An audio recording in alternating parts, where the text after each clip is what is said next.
Ladies and gentlemen, good day, and welcome to the UPL Limited Q1 FY26 earnings conference call. As a reminder, all participant lines will be in the listen-only mode, and there will be an opportunity for you to ask questions after the presentation concludes. Should you need assistance during the conference call, please signal an operator by pressing star then zero on a touchtone phone. Please note that this conference is being recorded. I now hand the conference over to Mr. Anurag Gupta, Head of Investor Relations. Thank you, and over to you, sir. Thank you, Yusuf. Good evening, everyone. On behalf of the UPL management team, I thank you for joining us today for discussing the financial performance for Q1 FY26. The investor presentation, press release, and the financial statements have been made available on our website, and we take it that you have read the safe harbor statement. From the management team, we have with us today Chairman and Group CEO Jai Shroff, Group Chief Financial Officer Bikash Prasad, CEO of Global Crop Protection Business Mike Frank, CEO of India Crop Protection Platform Ashish Dobhal, CEO of Seeds Business Advanta Bhupen Dubey, CEO of Specialty Chemistries Platform Perform Raj Tiwari, and other members of the leadership team. Before we begin, I would like to introduce you all to Bikash, our new Group Chief Financial Officer.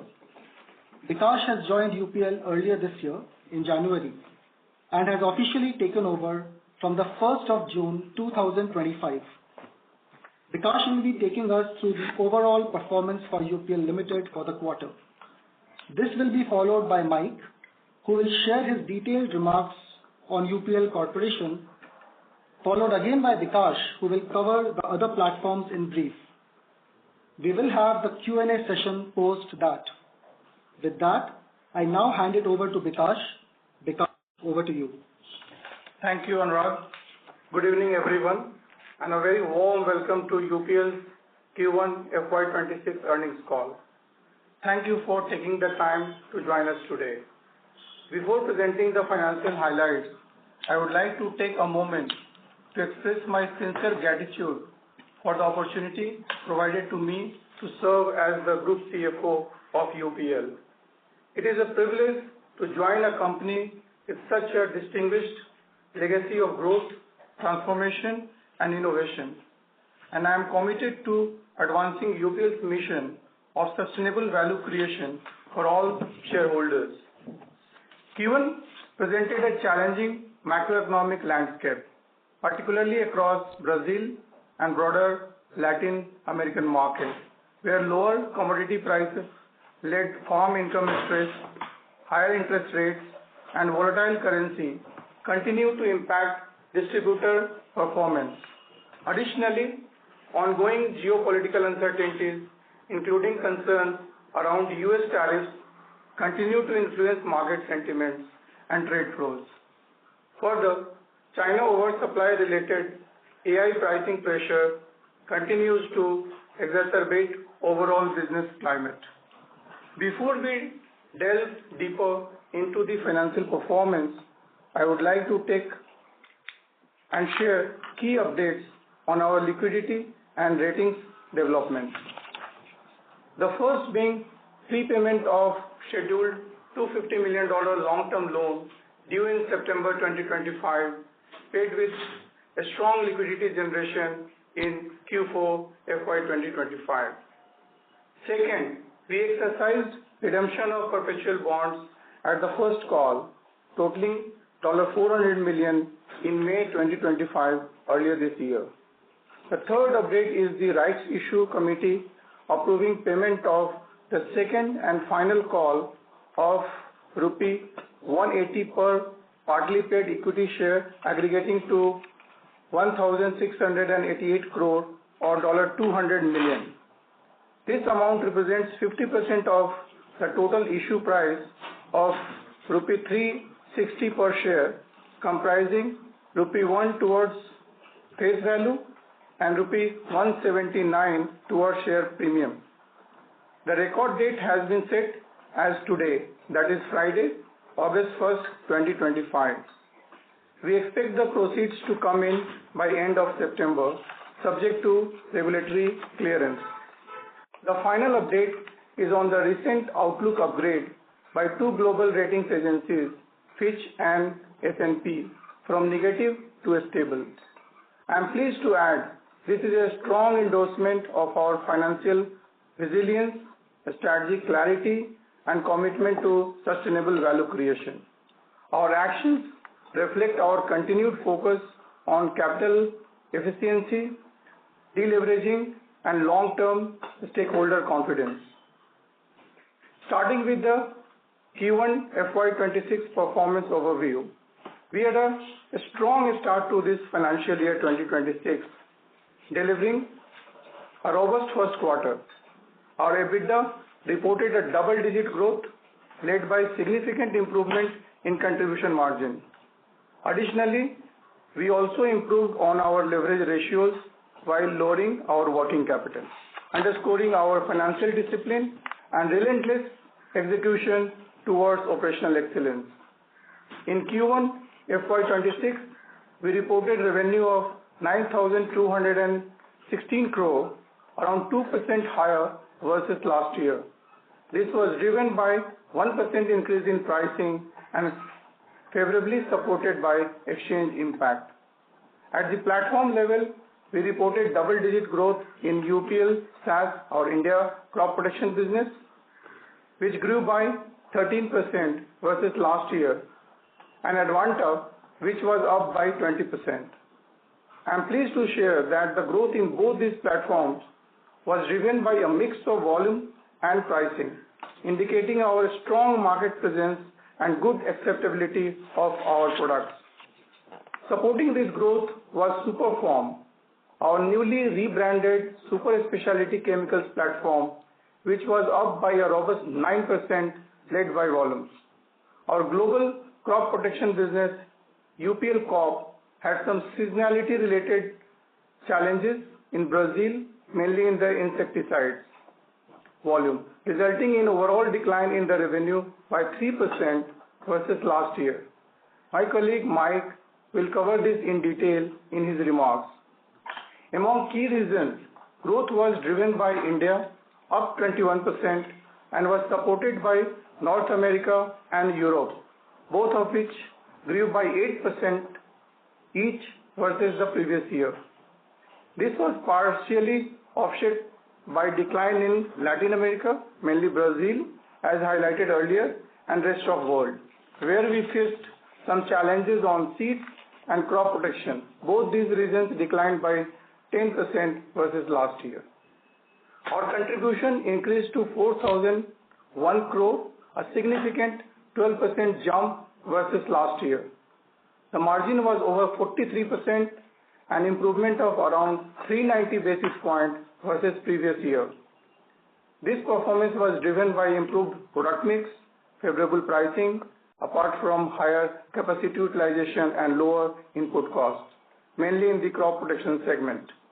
This also reinforces our commitment to operational efficiency and strategic sourcing, leading to favorable cost position. The SG&A expenses amounted to 2,698 crore, an 11% increase year on year. This was mainly due to one-off Brazil distributor restructuring impact. It is to be noted that this is non-cash in nature and will subsequently unwind over the period of recovery horizon. Despite increase in SG&A, we delivered a strong EBITDA of 1,303 crore, up 14% year on year. I am also pleased to share that EBITDA margin stood at over 14%, improved by 150 basis points versus last year, driven by improved contribution margin. Profit before tax, or PBT, at a loss of 190 crore, significantly lower versus a loss of 455 crore last year. This movement was driven by EBITDA at 1,303 crore, up from 1,145 crore last year. Depreciation and amortization expenses increased from 660 crore to 731 crore as planned. Significant reduction in net finance cost, down from 740 crore to 631 crore this year, mainly driven by lower working capital requirement and debt prepayment. Increase in net exchange losses from 143 crore to 178 crore, mainly from higher cost of hedging in Brazil as a result of increase in local interest rates. Our hedging strategy continues to provide a risk mitigation tool against extreme currency fluctuations in key markets. Share from associates and joint ventures increased from a loss of 32 crore to a gain of 18 crore in this period. Additionally, the exceptional items declined to 9 crore from 49 crore previous year. Profit after tax, or PAT, narrowed to a loss of 176 crore, a significant improvement from a loss of 528 crore last year. Reported PATMI, or profit after tax and minority interest, stood at a loss of 88 crore, an improvement of around 300 crore versus last year, driven mainly by improved EBITDA, lower net finance cost, and exceptional items. Moving on to key balance sheet items. Our net working capital in June 2025 was 11,025 crore, a significant 3,300 crore lower versus the previous year same period. This positive development was supported by continuous focus on inventory management and tighter credit controls led improved collections. In terms of days, net working capital was at 86 days, lower from 121 days in the previous year, a reduction of 35 days. Inventory days stood at 110 days, a reduction of 7 days, while payables were at 152 days, up from 131 days the previous year. The receivables were at 129 days, lower by 6 days versus the previous year.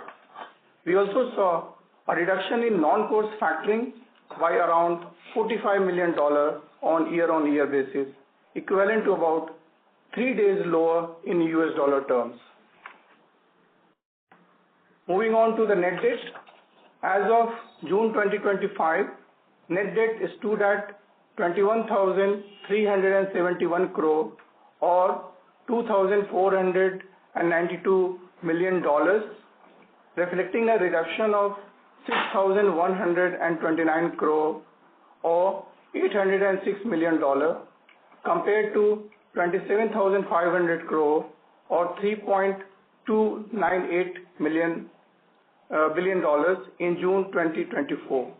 However, net debt increased sequentially versus March 2025, largely due to the impact of perpetual bond redemption 3,409 crore or $400 million and higher working capital requirements in line with business seasonality. I am also happy to share that our key gearing ratios, that is net debt to EBITDA and net debt to equity, have shown remarkable improvement compared to Q1 last year. The net debt to EBITDA improved from 5.4 times last year to 2.6 times, driven by strong operational performance and capital efficiency.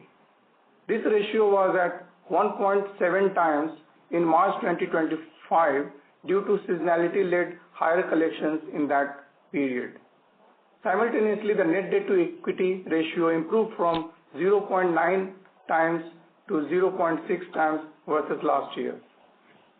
As I hand over to my colleague Mike, who will take you through the performance of our global crop protection business, or UPL Corp, I would like to highlight that our business has shown remarkable resilience in this quarter, underpinned by improved operational efficiency and prudent financial management. Further, our effective capital management, significant reduction in net debt, and improved gearing ratios reflect our continued focus on strengthening the balance sheet and creating long-term sustainable value. I now hand over to Mike, who will take you through the details of UPL Corp. Mike, Thank you, over Bikash. to you. Yes, thank you, Bikash, and hello, everyone, and welcome to our first quarter earnings call. Before we review the quarter, I'd like to start by providing some color on the global crop protection market. We continue to see strong ag chem demand at the farm gate level, despite low commodity prices for row crops. Farmer margins are under pressure in most markets, and this is creating more demand on the post-patent side of our business. The financial health of our dealers and retailers is generally steady, with the exception of parts of Brazil where a few retailers continue to have liquidity challenges. As we have previously indicated, channel inventory levels for UPL stock have returned to normal levels, and we are seeing restocking occur as expected and positively to meet growing demand. As a positive indicator, we currently have a stronger order book compared to this time last year. So turning to our Q1 performance, in the first quarter we posted slightly lower revenue compared to a similar period last year. However, our contribution margin and EBITDA growth showcases our resilience of our business model and the value of the productivity initiatives that we've implemented. While our Q1 revenue was down by approximately 3%, I'm pleased to report a 13% increase in our contribution margins versus Q1 of last year, expanding our margins by almost 500 basis points. We also posted 23% growth in EBITDA compared to Q1 of last year, reflecting a margin expansion of more than 135 basis points. Overall, margin expansion was a result of COGS improvement and higher capacity utilization, a proof point that our efforts focused on supply chain efficiency are paying off. The lower revenue versus last year is primarily due to product phasing, along with pricing pressure in the insecticide segment, specifically in the LATAM region. Other major segments, such as fungicides, posted both volume and robust revenue growth, led by Mancozeb in Brazil and North America.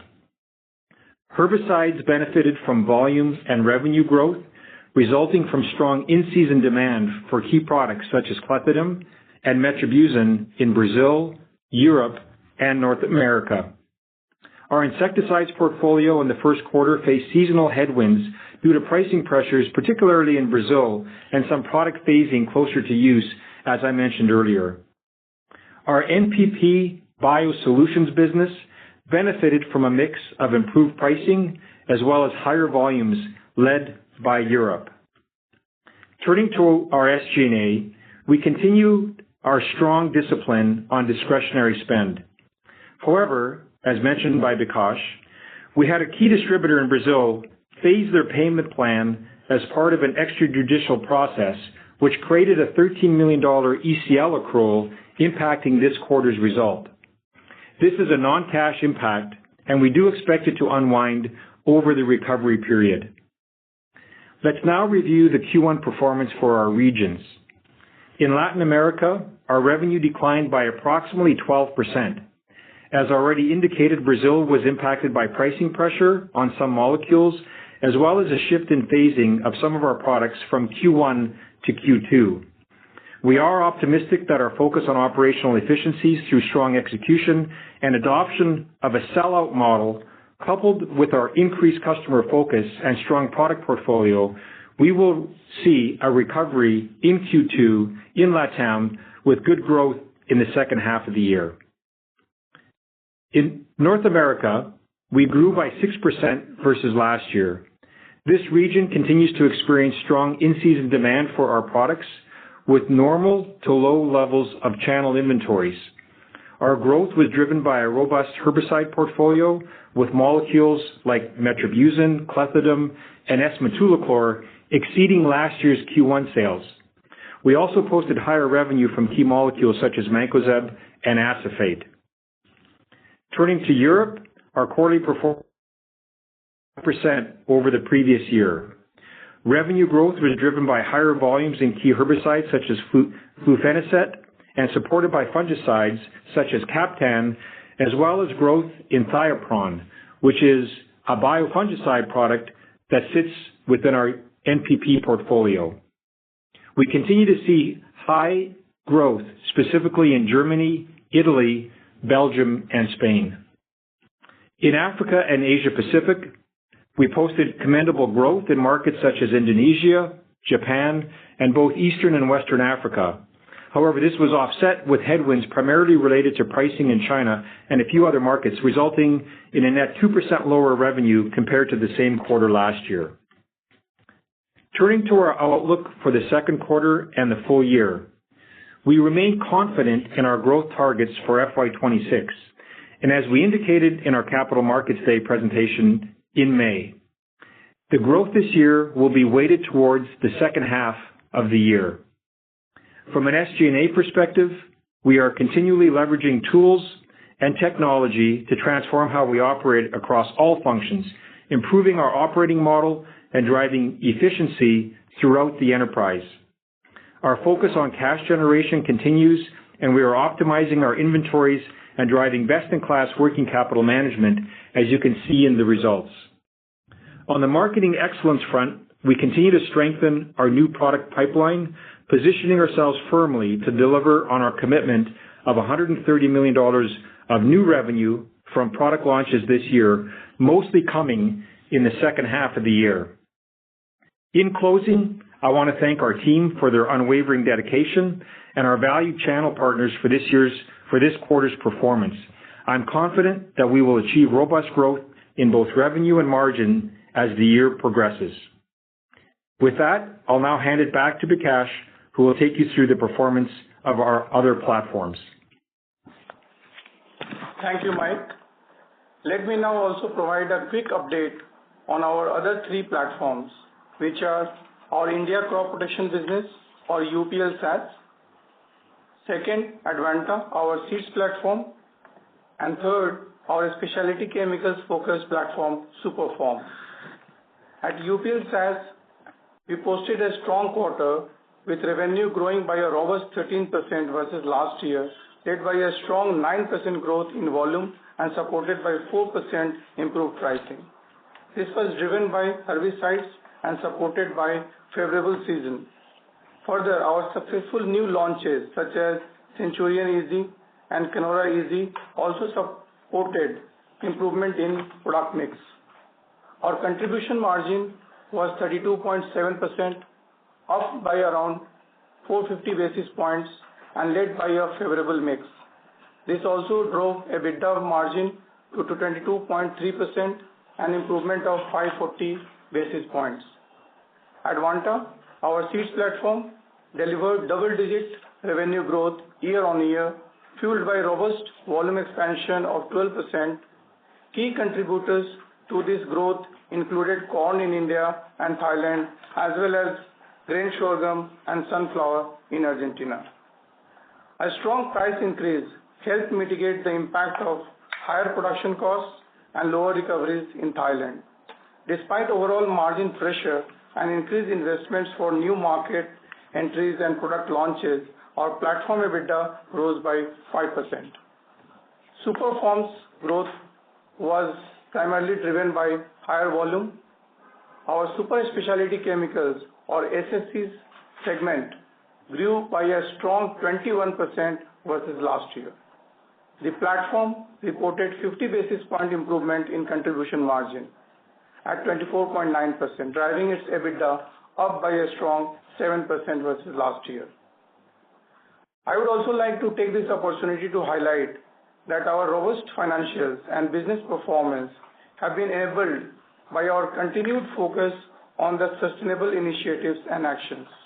We have strongly delivered on our 5-year ESG commitments for FY25, helping create long-term stakeholder value. Further, we are now setting up an ambitious target for FY30, in which we target to reduce water consumption, carbon dioxide, and waste generation by 60%. We also remain committed to empower our communities through institutions of excellence built over the decades and create sustainable livelihood in rural areas.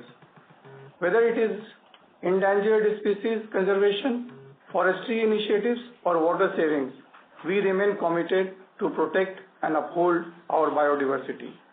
UPL takes pride in its exemplary governance driven by a strong and experienced board, both at group level as well as platforms, and ably supplemented by a passionate and experienced global leadership team. I'm also pleased to share that this is reflected in creating a highly motivated and productive workforce, as evident from our superior engagement score well above the industry benchmark. Our strong practices have also led to several international accolades, including global accreditation by FTSE and DJSI, and other awards and recognition. To summarize, Q1 has been a positive quarter with broad-based improvement in the overall quality of earnings. On the P&L front, our revenue grew by 2%, a strong contribution margin at over 43%, an improvement by 390 basis points, double-digit EBITDA growth with margin improvement of 150 basis points, and lower interest expense and exceptional costs led reported profit after tax and monetary interest improvement of around 300 crore. Similarly, on the balance sheet, our working capital days improved by 35 from 121 days to 86 days, with a reduction of 3,300 crore. Improved net debt with a reduction of over $800 million post-redemption of perpetual bonds in May 2025, amounting to $400 million. To conclude, we remain cautiously optimistic on Q2 and for the rest of the year, which we broadly expect to be margin accretion-led growth. We maintain FY26 guidance, as already shared during our Capital Markets Day earlier this year, at 4 to 8% growth in revenue and 10 to 14% EBITDA growth versus last year. Finally, I would like to thank our team for their efforts and our valuable stakeholders around the world for their trust and support. I am confident on delivering our financial commitments in FY26. Thank you, and I look forward to your questions. With this, we are now open for Q&A. Thank you very much, sir. We will now begin the question and answer session. Anyone who wishes to ask a question may press star and one on the touchtone telephone. If you wish to withdraw yourself from the question queue, you may press star and two. Participants are requested to use handset while asking a question. Ladies and gentlemen, we'll wait for a moment while the question queue assembles.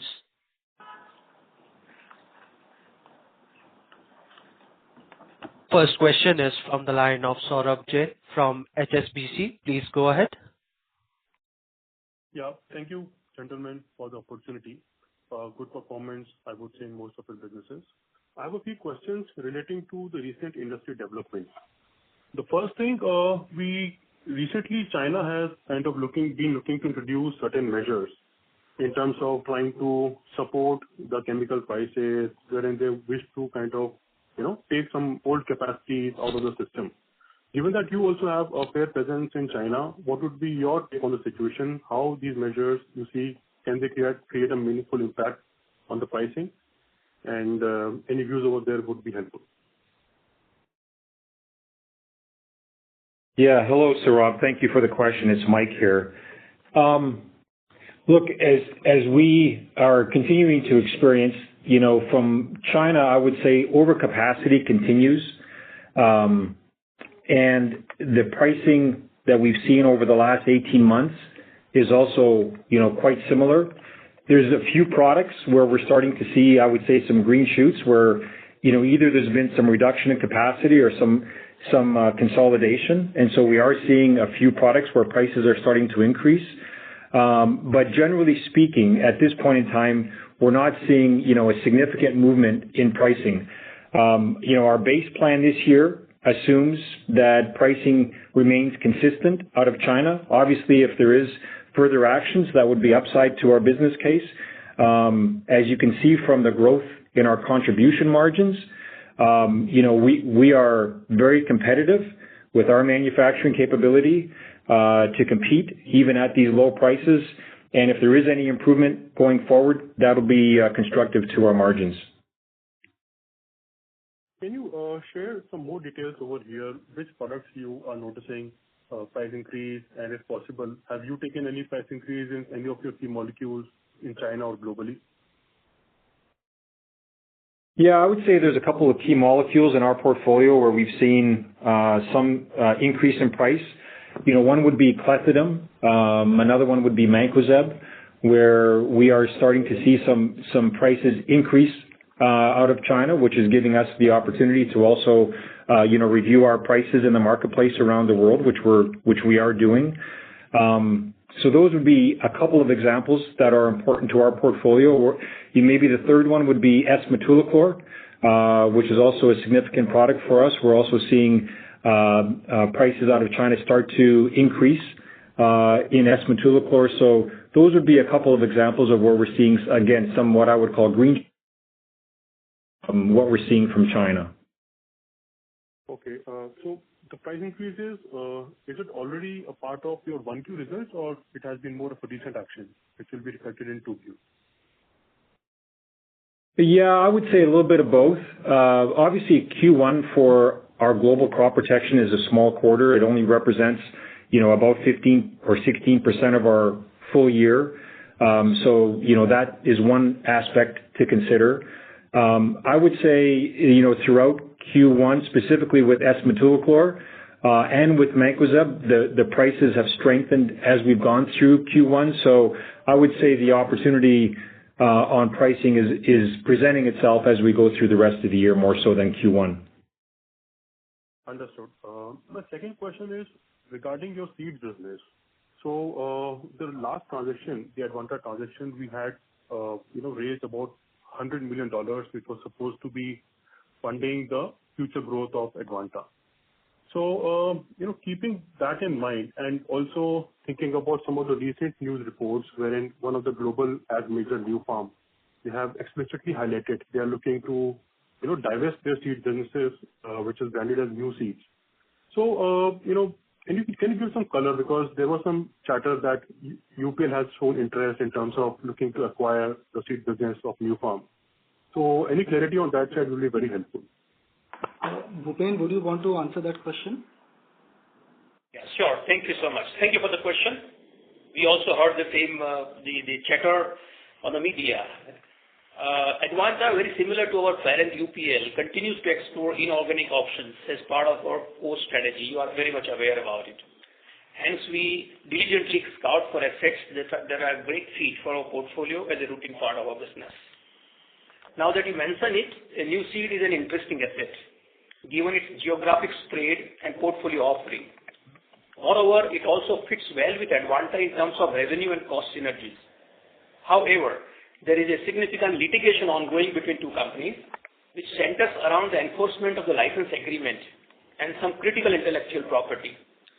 Advanta remains committed to protecting its IP and commercial rights and are pursuing all necessary legal avenues to protect its asset.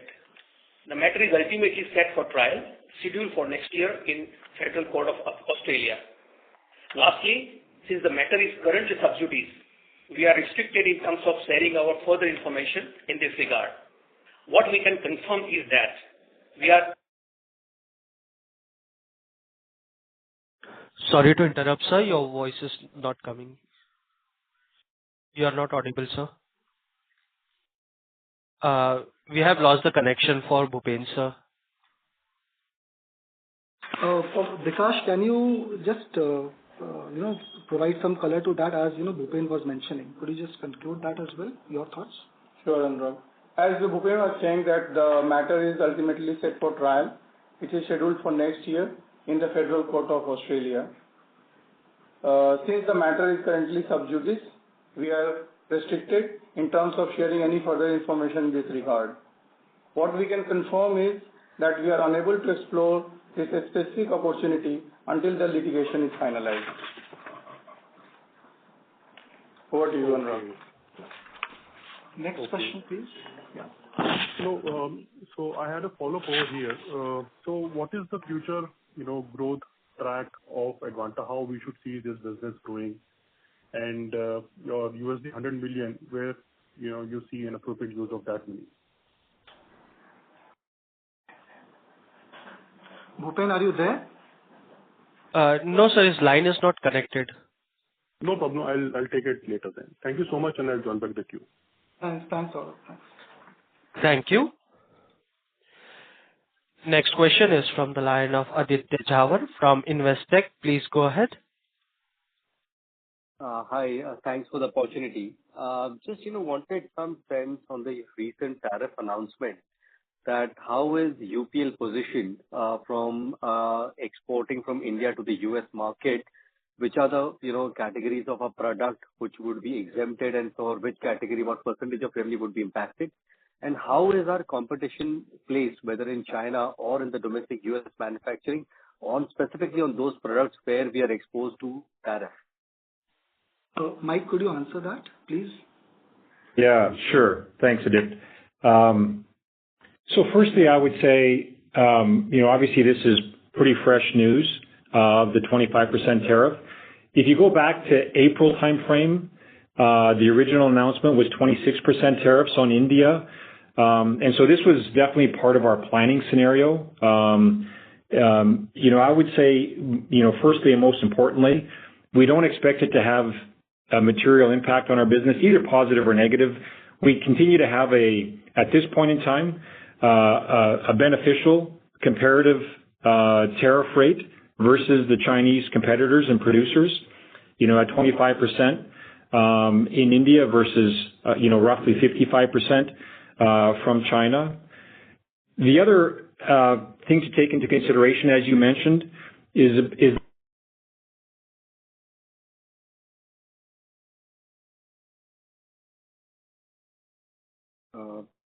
Right? The line for Mr. Mike got disconnected.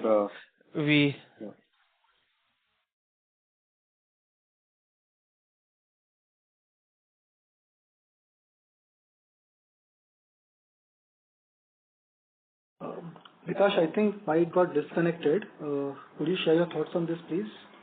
Yeah. So what I think Mike explained before he got disconnected was that last year the duty differential was 25% between China and India, and after the new duty announcement, the duty differential is 30%.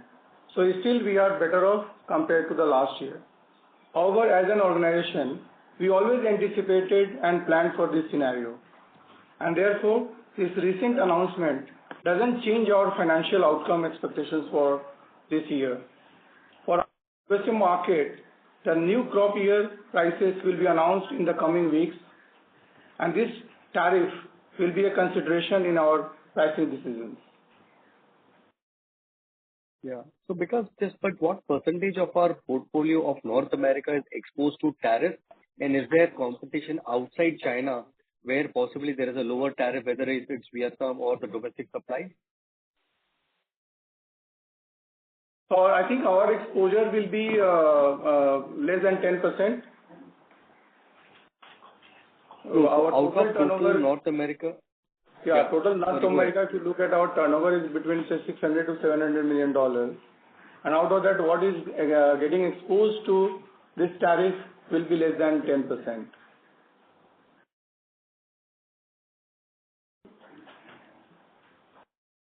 Fair enough. I'll take the follow-up offline. Second question is on impairment on Brazil. So we have taken an impairment of about 112 crores in this quarter. So looking into the subsequent quarters, how is the situation? Are we, should we anticipate more impairment that could potentially come in the subsequent quarter as well? So as I spoke during my initial briefing that this impairment was a non-cash transaction, and this will get reversed over the recovery horizon. There was a restructuring that was done for a distributor in Brazil, and where many lenders and major suppliers, including UPL, were involved and they supported. And UPL remains a preferred partner for this distributor. Various actions have been planned to recover the outstanding amount. There are some discussions and some agreements we have agreed into with this distributor, which we will not be able to share as it is very commercially sensitive information. But what we can tell you is that our exposure compared to what it was earlier have reduced. Only from the accounting perspective and accounting standard perspective, we had to recognize this.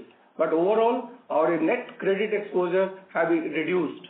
We have taken this impact, an accounting non-cash impact, but we feel that over the period of recovery, this entire amount will get reversed. And maybe, Vikas, if I can just add another comment on top of that, just with respect to any other issues. Firstly, from a concentration standpoint, there's not a significant concentration of customers. And when we look at the financial strength of the rest of our customers in Brazil, we wouldn't anticipate any further ECL issues as we go throughout the rest of this year. Yeah, that's very encouraging to hear. That's it from my side. All the best. Thank you. Thank you. Thank you. Next question is from the line of Taran Agarwal from Old Bridge. Please go ahead. Hi, good evening. Quite a few questions. First on the financials, Vikas, we've been consistently seeing reduction in debt, but it's not translating into reduction in interest cost. So I understand there are multiple factors. Historically, you used to give us a more granular disclosure. So if you could please comment, how should we see the interest cost number moving from here on? And a follow-up on that, if you could just give us some sense on how's your costing when it comes to your payables versus your cost of factoring. Sure. So as I discussed earlier that we have done the prepayment of our September maturity and the tightening working capital, reducing working capital, that has really actually led to a reduction in the net finance cost. If you just look at the finance cost, which is on the borrowings, on the different limits on the working capital and adjusted for the financial income, in dollar terms, our finance cost has gone down by 17%, from $89 million during the last year to $74 million during the last year. What do you see that in our published financial? That includes some impact of the exchange losses as well. But the right way to look at it would be to just look at the interest cost, excluding the impact from the exchange losses. But on interest cost on the borrowing, it has gone down by 17% compared to last year's same period. So, Vikas, because we don't have these disclosures, right, it's difficult for us to probably evaluate what portion of interest cost is on borrowings and what portion is otherwise. So, would request for you to probably disclose this going forward. That'll be very helpful. Second, the number is ballpark of about 1,000 crores. Okay, $74 million translates to roughly 650 crores. So what is this balance 350 crores? Yeah, so as I said that the net interest cost was $74 million. In INR terms, it's 631 crore. In addition to that, we had about exchange loss of 271 crore, which is total to 1,007 crore, adjusting for the interest income of 105 crores. Got it. And we've seen a sharp rise in payables, and we've seen a reasonable reduction in factoring. So from a financial lens standpoint, which is better, and how do you decide when to increase payables and when to take more factoring? Sure. I think thanks for the question, and a very pertinent question in the current economic environment. So first I will talk on the factoring part. So if you look at considering the market volatility, like depressed soft commodity prices, geopolitical conflicts, tariff uncertainties, and still elevated interest costs, continued credit concerns, we consider factoring to be a strong risk mitigation tool as it is on a non-recourse basis. We expect our factoring numbers to be in a similar range like last year, subject to seasonality, which should be in the range of, say, $1 billion that we have guided earlier. This particular quarter, the securitization number or the factoring number has gone down by $45 million, but it is in line with the seasonality. What happens? The number goes up during Q4, and then from Q4, the reduction starts happening. So once we will get into the Q3 and Q4, you will see that this number will start increasing, and from Q1, the numbers will start going down. So this quarter, you will see on a like-to-like basis, $45 million reduction. Compared to, say, March, you will see a reduction of about $350 million. That's on the securitization program.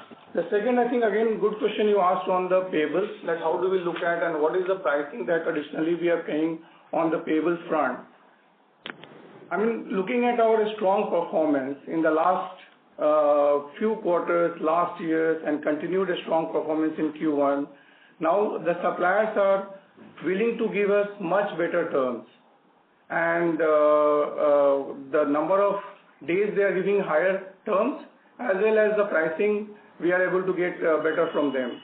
So I'm not sure that we are getting any additional impact because of the higher payable days. It's more commercial discussions and the comfort of the suppliers on our balance sheet.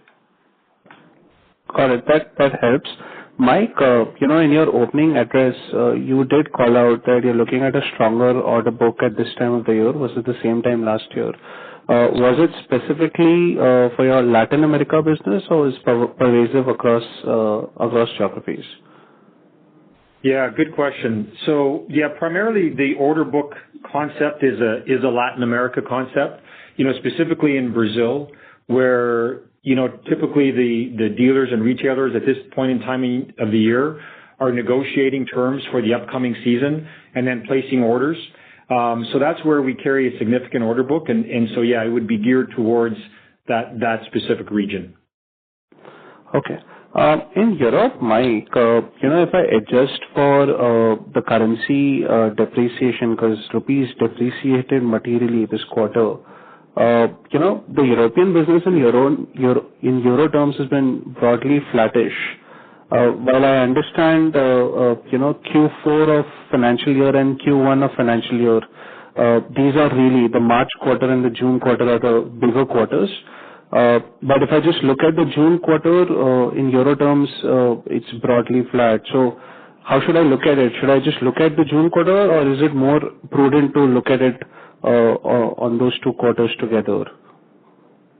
Yeah, look, I think as you think about the crop year in Europe, it really is, the more on the calendar basis. That's, products are serving the crop year that's currently being grown. Overall, again, we feel good about our performance in Europe this quarter in our Q1. In US dollars, we are up slightly. And, as you may know, there's been a lot of hot weather across many parts of Europe, impacting a little bit the fungicide business, but our portfolio performed very strong. And so I think, on balance, our performance in Europe, both in Q4 of last year and Q1 of this year, has been really good. Sure. Just a couple of more on Advanta. Were there any exceptional spends done this year? Because the clip from, the gross profit to EBITDA has been relatively narrow. So just wanted to get a sense on that. And one on Superform, just wanted to understand what proportion of Superform revenues are within UPL and what proportion are outside of UPL. Thanks.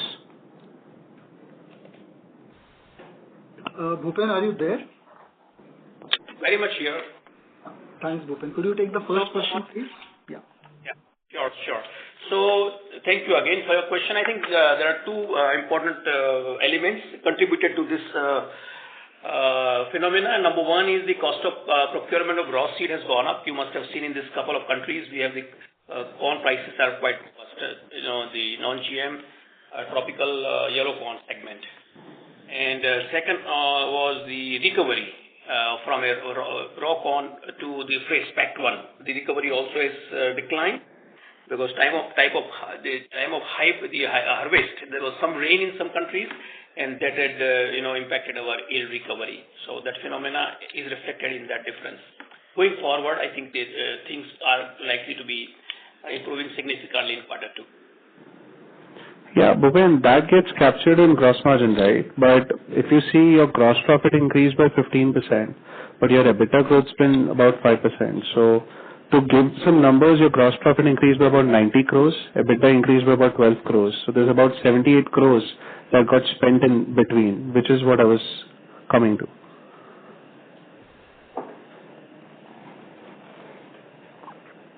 These two major elements. Third would be overhead, which if you see that line item there, for the new year, now recruitment has started. So that is third element which comes to my mind.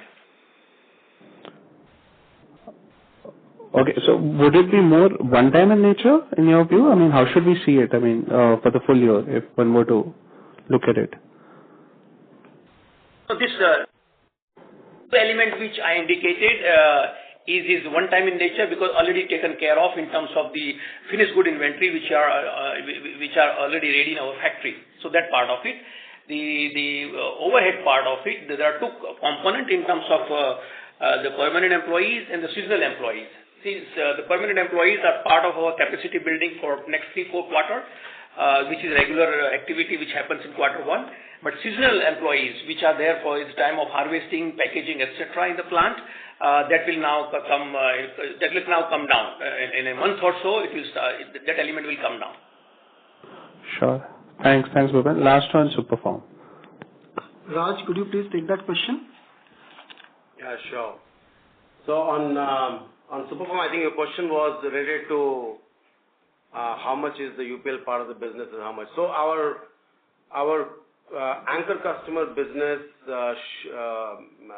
share as a part of the total business is about 75%, and 25% is all super specialty. Okay, super. Thanks, Raj. That's it from me. Thank you, sir. Next question is from the line of Siddharth Gadekar from Equirus. Please go ahead. Hi, sir. Good evening. My question is for Ashish first. Yesterday, one of the larger competitors in India have decided to exit the Indian market. Can you throw some color in terms of what kind of opportunities this could open for the Indian market, and how do we see growth going into next year, because FMC was one of the largest players in the insecticide markets in India? May I request Mike? Mike, if you could take that question instead. Sure. No, happy to. Yeah, so obviously we read the same information just yesterday, so it's early days. Look, I think there's a couple ways to think about it. Obviously, it indicates how highly competitive the India market is, and when you look at our results this quarter and over time, it really shows the durability of our business model and our portfolio and our team. So I think that's kind of one takeaway. Specifically with respect to this asset, like any development in the industry, we'll evaluate, I'd say purely on its merits. We'll look at our strategic priorities in terms of deleveraging, as well as opportunities, in terms of asset additions, in terms of how it would impact the long of our shareholders. And so I would just say it's so early, that we don't have a specific point of view, but it's something, of course, that we're going to look at and see how it unfolds. So the second question is on the pricing side. We had last 2-3 calls, we had alluded that the pricing decline would start getting restricted in UPL Corp. But going ahead now, how should we see that in the next 2-3 quarters? Will it entirely be volume growth, or we will have some positive pricing impact also going ahead? Yeah, that's a great question. Look, I think in this quarter, as you saw in our results, we did have a 1% decline in pricing, which is, quite modest. Specifically as we think about growth in Q2 through Q4. We are expecting growth to come almost exclusively from volume. Again, there's going to be some parts of our portfolio where we will see some price and margin expansion, as I talked about earlier. But for the most part, I think on a blended average basis, the price is going to be relatively flat to pricing that we experienced last year. Just one last question on this quarter, the pricing impact, was it largely to do with the product mix, or we have seen a substantial decline in any of the product pricing? Yeah. Again, the pricing decline was quite modest at negative 1%. And yeah, when we look at where the pricing was impacted, there was a couple of products in China and the Philippines that had some impact from pricing, but primarily it was in the insecticide portfolio in Brazil, where there's a couple of categories of products that have gotten, a bit more competitive, and retailers and dealers are negotiating very hard on those products. And so we did adjust some pricing, specifically in our insecticide portfolio in Brazil. We're going to wait to see how that unfolds through the year, but it did have some negative impact in Q1 on us. Okay, sir. Thank you so much. Thank you. Next question is from the line of S. Ramesh from Nirmal Bang Equities. Please go ahead. Good evening, and thank you very much. So if you look at the UPL Corp P&L, your COGS has come down. So how do you explain that? And is there something which is sustainable over the next few quarters? Yeah, very much so. One of the benefits that we've seen by reducing our inventory and, relatively holding, as we think about it now, about a 3-month forward look in terms of inventory, we came into the year with really fresh inventories. And our replacement inventory is at a lower cost than the inventory that we came into last year with. So the benefit that we experienced in Q1, we would expect it to carry over through the rest of the year. And so this margin expansion that we saw in Q1, largely on COGS reduction, will carry as we go into the rest of the year. Okay. So in terms of the utilization rate, can you share what is the benefit you've got in terms of the operating leverage on the EBITDA margin? And is that also something that will sustain over the next 3 quarters this year? Yeah. So the specific benefit of the COGS improvement in Q1 in US dollars was about $58 million. Approximately $30 million of that was a result of lower cost of goods, again, being new or fresh inventory. The rest of it, approximately $20 million, was as a result of utilization rates.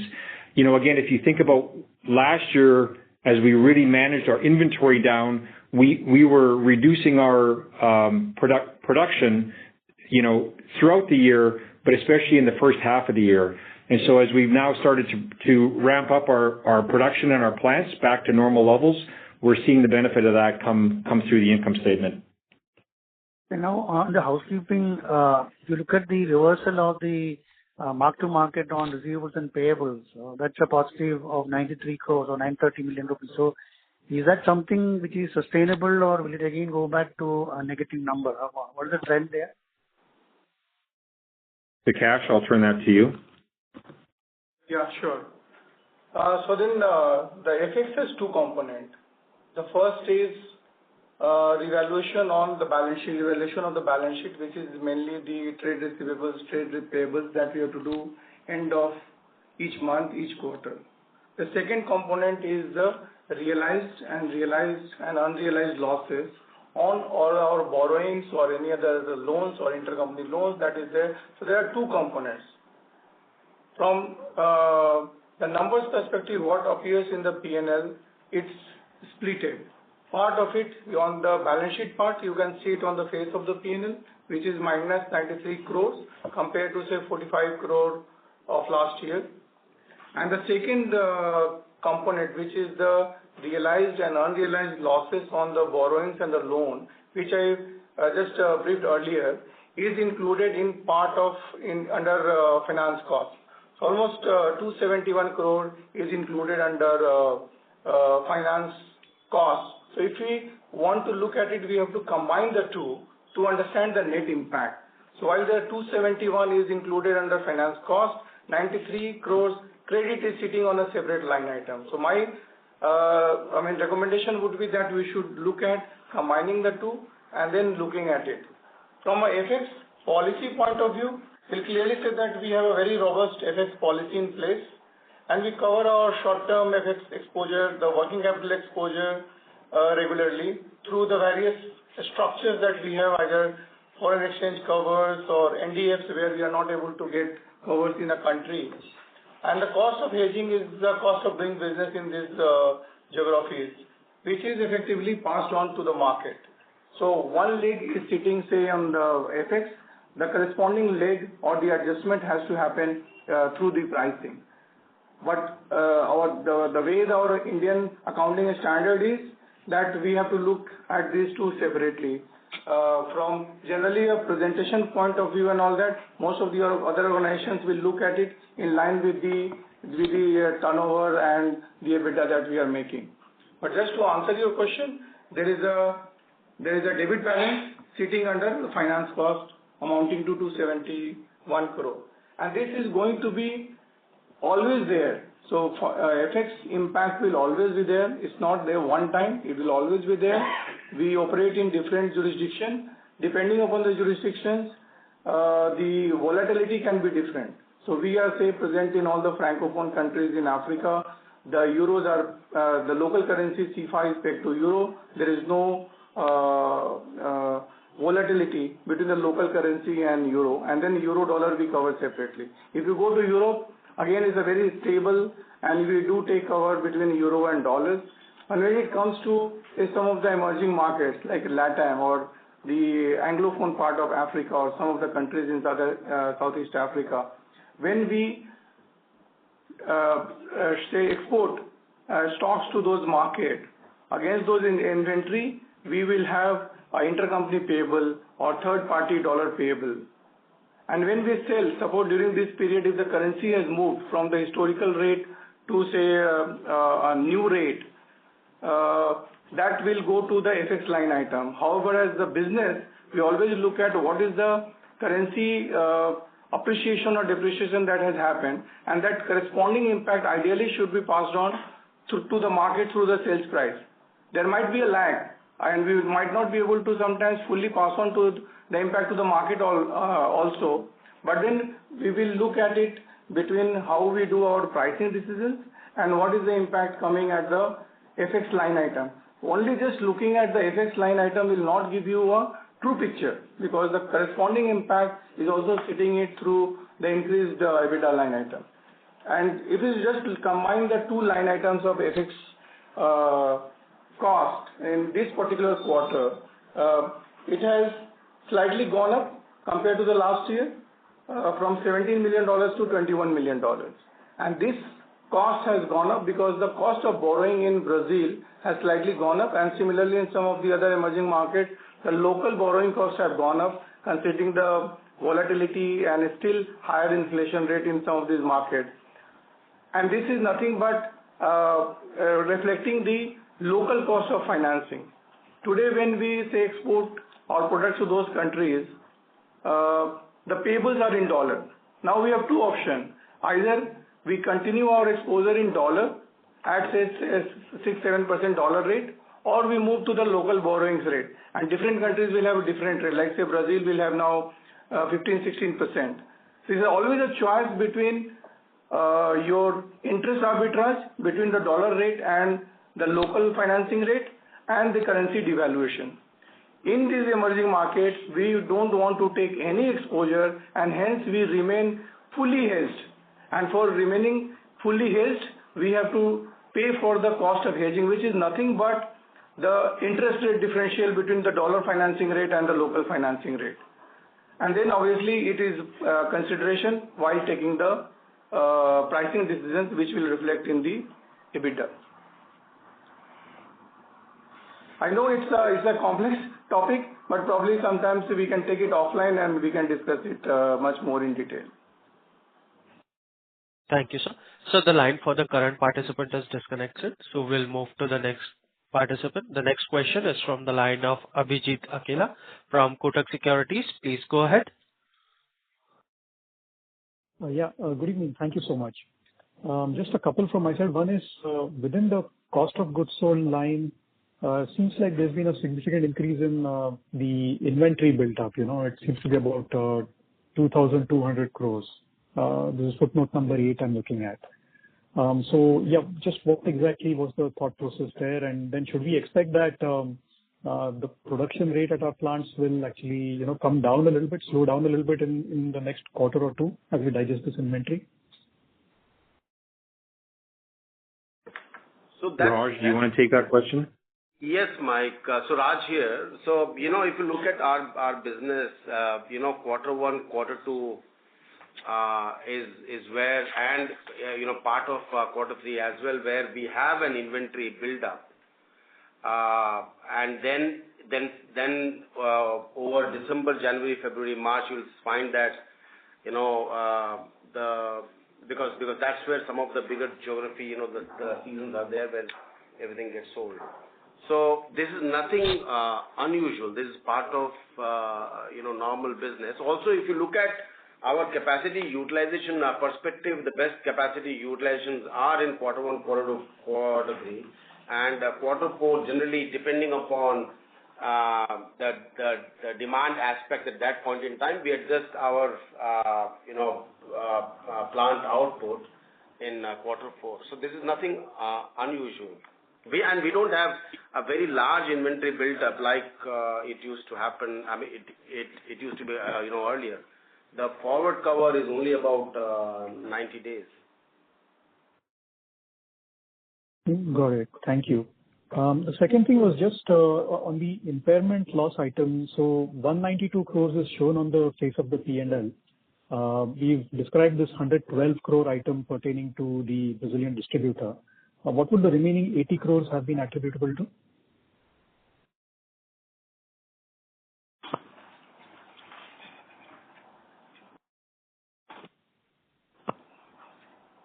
Yeah. So, $13 million or 112 crores we explained, which was for a distributor in Brazil.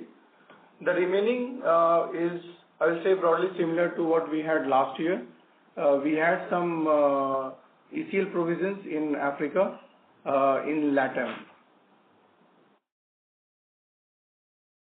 Okay, understood. Thank you. And just one last thing on the debt balance. Is there any guidance that we can sort of hold out? I know last quarter we did not for this year, but any thoughts on that front? No, Abhijit, clearly, I mean, last year we had not given any guidance on cash flow and the net debt or leverage ratio because we were quite comfortable. A year ago, the market was concerned about our liquidity ratios when we exceeded 4 times. Last year, after all the initiatives, our leverage ratio reduced to 1.7 times. So we felt that now we are within the comfortable range, and hence we have not given any specific guidance to the market. But as you look at it now, what we have done, we have repaid the $400 million of PERP out of the strong cash position that we had at the beginning of the year. Second, $250 million of September obligation also has been repaid. Additionally, we are going to get $200 million from rights by end of September. And we continue to drive cash generation from operations, supported by our disciplined working capital management. And as it is evident in our Q1 financial results as well, you can clearly see that. So considering these factors for the current year, we are quite comfortable with our cash position and definitely see that our gearings will be at a lower level than last year, even after repayment of the perpetual bond. However, as we continue to evaluate various strategic options on unlocking value across platform, our focus would be to significantly deleverage our balance sheet in the next year or two. So we are clearly focused on further deleveraging while we are comfortable with the levels now, as of now, on a business as usual basis. But on a next 1 to 2 years time, I can say that we are extremely focused on further deleverage our balance sheet. And we are evaluating various strategic options. At this point in time, we do not have anything material to share with you, but as and when there is something material, we'll definitely share with you. Got it. Thank you so much. All the best. Thank you. Next question is from the line of Nitin Agarwal from DAM Capital. Please go ahead. Hi, sir. Thanks. So just taking off from the point that you mentioned, I was just, referring back to the press release comments from Mr. Jaishraf regarding the restructuring that the firm is looking to pursue. If you can share some thoughts around what are we, if any thoughts around the options that we're considering on that account? This is too early, as you would have read it in the press release, that we are engaging advisors now, and there are various discussions, various options which will be evaluated. So as of now, there is no firm decision on any structures, but the idea of engaging the advisors is to look at unlocking value for all the platforms. And when there is, again, as I said, there is any material development, we'll let all of you know. Is there a time frame to in your assessment right now by when we have some clarity on this way forward on this account? So it will depends upon how the advisors are guiding us and what are the options that we are selecting. The time will depend upon the choices that we make. I think it will be too early for us to comment on this. Okay. Thank you so much. Thank you. Next question is from the line of Somaya V from Avendus Spark. Please go ahead. Thanks for the opportunity, sir. Hope I'm audible.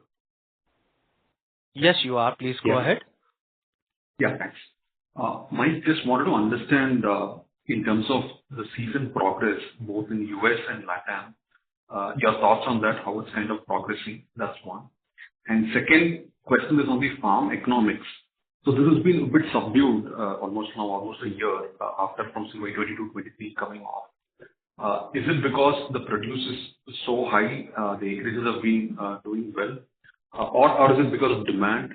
What is our expectation maybe 6 months out? Can this reverse a bit? Can farm economics start getting better, which will help us in a bit of a pricing power? Yeah, thank you for the question. So in terms of the Latin America and US crop progress, I would say for the most part, as you would know, in Brazil, the crops have been harvested from this year. They had both a strong soybean and a strong corn crop. So, from a supply demand standpoint, there was, additional supply, which was, impacted, I think, some of the pricing that we're seeing now in the marketplace. In the US, again, the corn and soybean crop, for the most part, is looking quite strong. And the anticipation is it's going to be a very large corn crop. So, what we're seeing right now is the current Chicago Board of Trade prices on both corn and soybeans and wheat are subdued. It's a little bit of a mixed signal. Ending stocks, I would say, are high in soybeans, but relatively still, short from both the corn and wheat. I think this is the lowest stocks to use ratio that we've seen in over a decade. That being said, the entire segment right now is looking soft. If we look forward 6 months, we are seeing some strengthening in future prices, but still in a range that I would say would keep growers, somewhat cautious in terms of investment, and well below the peaks that we saw a few years ago in commodity prices. And so, unless there's a real catalyst, in the next 6 months, we would expect the current crop prices or the future indications to likely, be close to what we're going to be experiencing as the year plays out. Thanks, Mike. Just one follow-up. I think we did mention that there is a bit of a movement from Q1 to Q2 in Brazil. What would be the reason, for the shift from Q1 to Q2? Yeah. Again, as we've talked about, for us, it's not about, destocking. For the most part, our channel partners have the right amount of stock. I would say in Brazil, there's additional negotiating going on, specifically in the insect portfolio. If you think about the upcoming season, it's the soybean season that's going to get planted in, say, 45 to 60 days. So a lot of the herbicides have been committed. The insecticides that get used a little bit later in the season, they're still being negotiated. Whereas this time last year, there was less, I would say, delay in being able to fill that demand. So that is part of it. I would say that's kind of a market back perspective. Then the other side of it is just our phasing of when we're shipping some of our inventory into the channel. Again, we've got a strong order book, in particular in Brazil.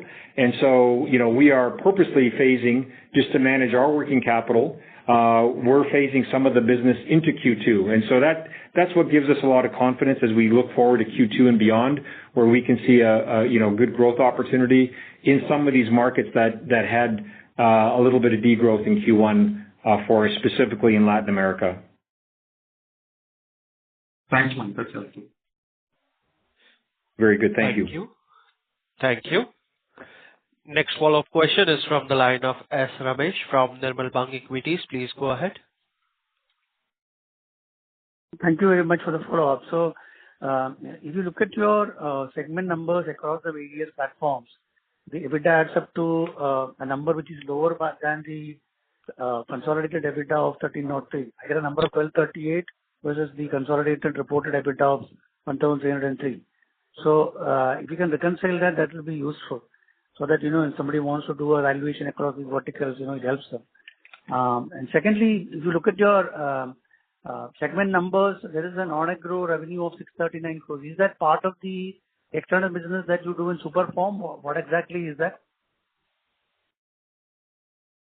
Yeah. So yes, it's a Superform. Coming back to your first question on reconciling the EBITDA number, you would have noticed that in our press release and other documents also, we have tried to reconcile that, and whatever the others part is there or the corporate eliminations are there, we have clearly called out and reconciled with the final turnover for the group plus each platform. Second, in terms of the EBITDA, if you look at it, we gave the EBITDA number for the 4 pure play platforms. However, in addition to the 4 pure play platforms, we also have other businesses. One is like, say, UPL Limited as a standalone company, which also have some plants. So there are certain EBITDA number that is booked under UPL Limited. We have a deco business, which is a post-harvest business. So those numbers are also consolidated. But since the focus was more on the 4 pure play platforms, we have included that and we have called out. And the others numbers, adjusting for any corporate eliminations, are any which way included in the group numbers. Okay, so that 65 crore difference is mainly coming from the UPL standalone, right? UPL standalone, yes, which includes UPL standalone plus other businesses which is under UPL, like say majority of that is, say, you can say deco business, which is also included under others. Yeah. So one last thought on the deferred tax credit. You've been showing that for some time now. So how much of deferred tax credit you have still left with you for the next few quarters, and when does that end? No, it's not like that it will end. It will be regular. There will be new DTAs which will get created. There will be deferred tax liability DTAs which will get unwound. So this will be regular. So you cannot say that this balance will become zero. This balance, the old balances will be cleared, the new balances will come up, but these balances will never be zero. However, so if you look at, just to call out the big DTA or adjusting for DTL that we have, compared to last year, these numbers have gone down. For Brazil, it has gone down. For USA, so for the key regions where we have these balances, the numbers have gone down. And another difference that can come up, I think we need to understand from the accounting aspect that if the inventory is more, if our business growth is more, on the inventory which is say due to or because of the intercompany, the unrealized margins are eliminated. So when those unrealized margins are eliminated, that time you also create a deferred tax in the books, which will get again unwind when you sell the inventory, right? So some of these balances, while accounting-wise it come, but it's not really impact commercially. But So happy to have a separate conversation on this and take you through. And in Q1, our inventory balance was significantly higher by almost 4,000 crore compared to, say, March. And because of the higher inventory balance, there is about 120 crores of DTA that got created, largely due to the unrealized margins on the additional inventory balance. So what would be the effective tax rate when you start generating or moving towards more profitable operations? Yeah, so the effective tax rate is for the group. If you look at it, there are multiple factors, and first is the geographical mix. There are geographies where we will have a 0 to low single-digit tax rate. There are geographies where will be tax rate ranging up to, say, 40% as well. So it's a geographical mix that we have to look at it, and each quarter or each year this mix can slightly change, and hence our the profit and the effective tax rate can change from that perspective. But our always guidance to the market is, I will say, on a sustainable basis between 15 to 17% for the group. When you are modeling it, you do consider between 15 to 17% for the group. But these numbers can change, quarter on quarter, but we have to look at it as a 15 to 17% if there are no anomalies in the market. Thank you very much and wish you all the best. Thank you.